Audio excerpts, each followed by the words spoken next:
Bonjour à tous. Aujourd'hui, nous allons vous parler de cette concurrence qui n'en finit pas en matière de construction des plus hauts bâtiments du monde. Alors que la construction à Dubaï du Burj Khalifa, 828 mètres, n'était pas encore terminée, le pays voisin s'est lancé dans la construction de la Jeddah Tower, d'1 kilomètre de haut.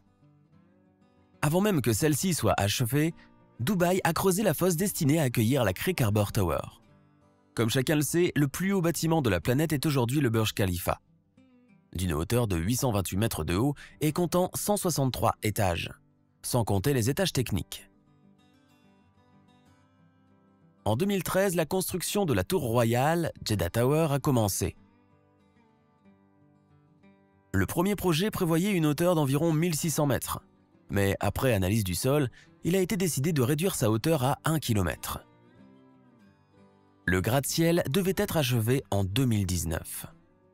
Alors, que s'est-il passé? La création de ce projet unique d'un gratte-ciel géant a été initiée par le prince le plus riche du monde, Al-Walid. L'architecte en chef était Adrian Smith, connu pour ses extraordinaires projets de gratte-ciel aux États-Unis, en Chine et aux Émirats arabes unis. Smith et un cabinet d'architectes de Chicago ont conçu un projet vraiment fantastique de ville du futur, dont le cœur devrait être la tour royale, haute de 1007 mètres. On envisageait d'allouer 2,2 milliards de dollars à sa seule construction. Et au moins 70 milliards d'investissements devaient être nécessaires pour créer l'ensemble des infrastructures de la ville, conçues pour accueillir 80 000 habitants.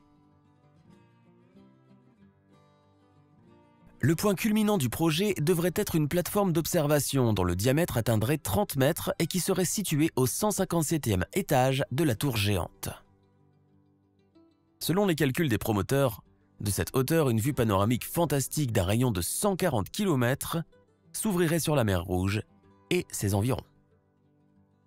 La construction de cette structure sans précédent a commencé en 2013 et elle aurait dû être achevée en 2019.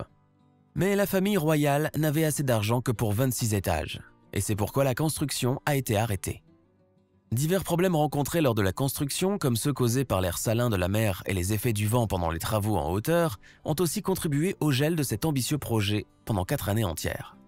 En 2017, le projet a attiré un nouvel investisseur, la société saoudienne Alinma Investment, et la construction a ainsi pu reprendre. La surface totale du bâtiment sera de 530 000 m², répartis sur 169 étages, dont 2 en sous-sol. Il comptera 59 ascenseurs, 439 appartements et 200 chambres d'hôtel, en plus de 2205 places de parking. Coût estimé de la construction, 1,2 milliard de dollars. L'architecte en chef de la tour, Adrian Smith, a expliqué comment l'eau serait acheminée jusqu'au 163e étage. Cela se fera par étapes en utilisant des réservoirs installés à différents niveaux afin d'éviter une trop forte pression dans les tuyaux. L'évacuation nécessite également une planification spéciale. La plus haute tour du monde sera dotée à tous les 20 étages de points de premiers soins, où les gens pourront obtenir de l'eau potable et des soins médicaux. En cas de situation d'urgence, ces points fonctionneront de manière plus intensive. Au 22 octobre 2017, 56 étages étaient achevés, alors que le noyau central comprenant les cages d'ascenseurs et les escaliers atteignait 63 étages. En février 2018, 65 étages étaient achevés. Depuis, la construction de la tour n'a plus progressé. Elle devait reprendre en mars 2018, mais ce ne fut pas le cas, et en 2020, le 65e étage est toujours le dernier à avoir été construit. Entre-temps, le projet de construction de la Creek Harbour Tower de Dubaï a été abandonné en raison de l'épidémie de coronavirus.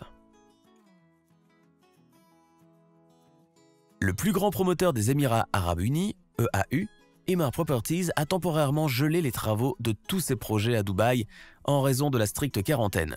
Et cela a bien sûr affecté la construction de cette tour dans la crique de Dubaï, qui devait dépasser de 100 mètres le plus haut bâtiment du monde, le Burj Khalifa.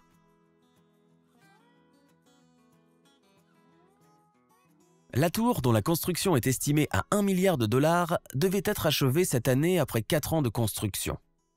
À temps pour l'exposition internationale Expo 2000, qui devait commencer en octobre. La tour a été conçue par l'architecte hispano-suisse Santiago Calatrava. Il devrait s'agir d'une élégante tour de télévision en béton armé, avec un corps rond et doté d'une longue flèche pointue. La tour devrait ressembler à un minaret islamique, à la tour Eiffel à Paris, à un bouton de lys et à un mât avec des câbles. Dans la partie supérieure, elle sera ovale et en dessous de cette section, à partir d'une hauteur de 700 mètres, une jupe de câbles d'acier précontraint, la plus longue jamais utilisée dans la construction, la rattachera au sol. La structure comprendra des restaurants, des magasins, un hôtel, des appartements de luxe, une salle de conférence et 10 plateformes d'observation avec des jardins qui rappelleront l'ancienne merveille du monde qu'étaient les jardins suspendus de Babylone. Certains des points d'observation seront ouverts et rotatifs. Moins de 50% de la hauteur de la tour sera destinée aux gens, le reste des étages étant des étages techniques, de sorte que ce bâtiment ne sera pas considéré comme un gratte-ciel, bien qu'au total, il comptera environ 210 étages. Cependant, il pourrait devenir la plus haute structure autoportée du monde. Il est intéressant de noter que la tour sera dotée d'une façade auto-nettoyante et c'est de l'eau condensée par le système de climatisation intérieure qui sera utilisé pour ce système. Un immense complexe commercial et de divertissement sera créé sur le territoire adjacent.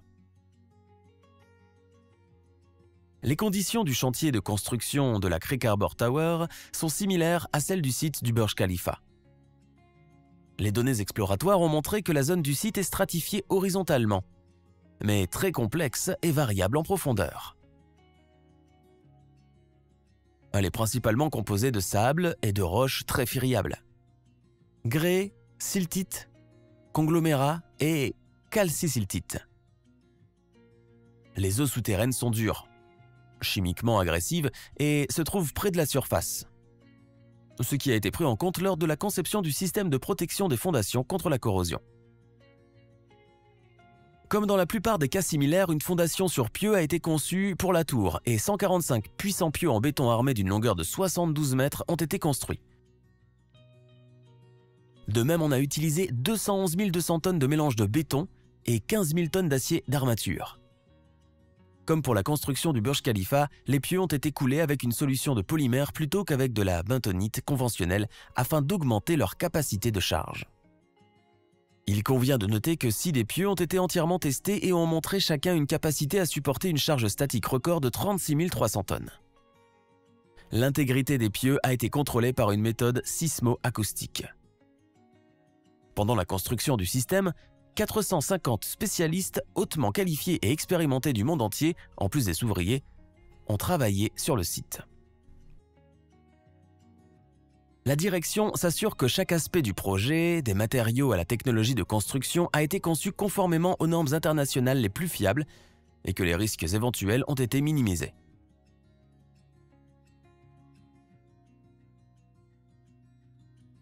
La conception de la tour comprendra de nombreux systèmes d'amortissement et de calage situés à différents niveaux. Mais quels que soient les efforts des Arabes, les riches touristes pour qui ces bâtiments sont construits continuent de préférer Miami et Paris. Et à Dubaï, de plus en plus de ces appartements de luxe avec vue sur le désert restent vides. Les propriétaires subissent d'énormes pertes. Non seulement ils ont dépensé énormément pour la construction, et un bâtiment de ce type coûte environ 1 milliard de dollars, mais il faut aussi payer pour l'entretien. Par exemple, pour nettoyer toutes les vitres de la tour Burj Khalifa, 3 mois sont nécessaires. C'est tout pour aujourd'hui. Si vous avez appris quelque chose de nouveau et que cela vous a plu, alors mettez un j'aime et abonnez-vous à notre chaîne. À bientôt.